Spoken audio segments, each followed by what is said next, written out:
In a small, sun-drenched village lived a young potter named Daniel.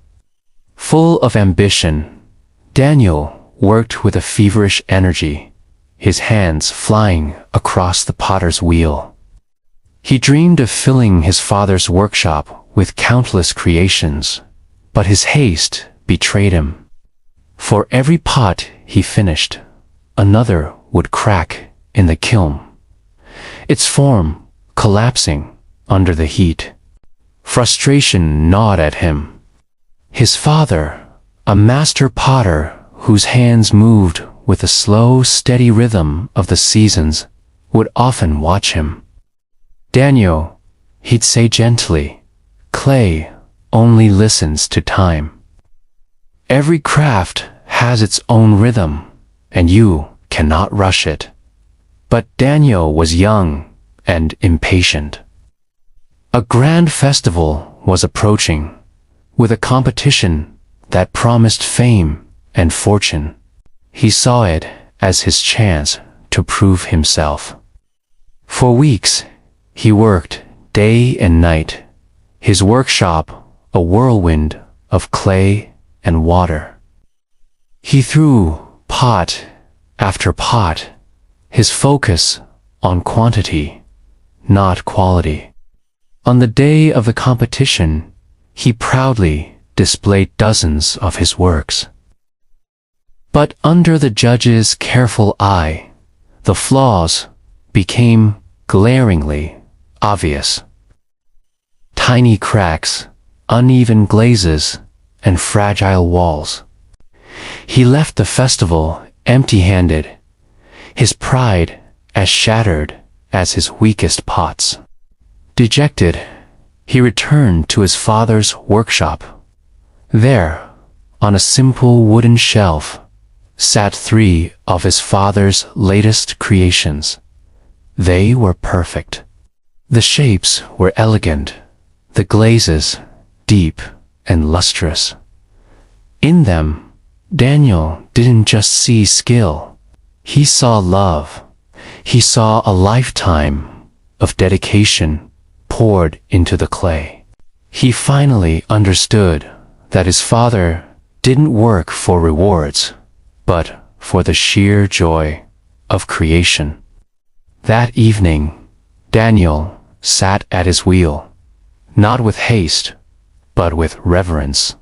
He took a single lump of clay and began to work, slowly, carefully, feeling its texture, listening to its needs. A new mantra took root in his mind. Patience is not weakness. It is control. He stopped counting the pots he made and started making his pots count. He spent days on a single piece, perfecting its curve, ensuring its balance, and applying the glaze with a painter's precision. His focus shifted entirely from quantity to quality.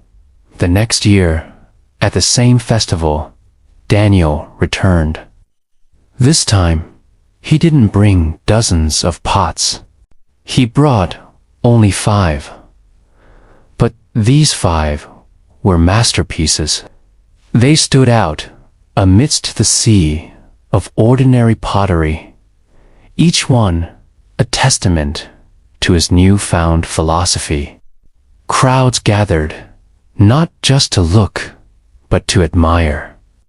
They could feel the time and care invested in each piece. That day, Daniel didn't win the grand prize for the most prolific potter. Instead, he was awarded a special honor, a prize created just for him, for the artisan whose patience brought perfection to his work. Daniel's small workshop soon became a place of pilgrimage for those who appreciated true craftsmanship. He found a profound peace in his work, a quiet strength that came from his patient, deliberate approach. He would teach his own students the lesson he had learned so painfully. Patience is not doing nothing, he'd explain. It is working quietly while time does its part. This story isn't just about pottery. It's about everything we strive for in life. Whether you're building a career, learning a new skill, or nurturing a relationship, everything truly worth having takes time. Rushing leads to cracks and compromises. True, lasting success isn't about frantic bursts of effort. It's about the steady, consistent, quiet work you put in day after day. Trust the process, do the work, and let time weave its magic. The results will come, not always quickly, but steadily and surely. Thank you for watching.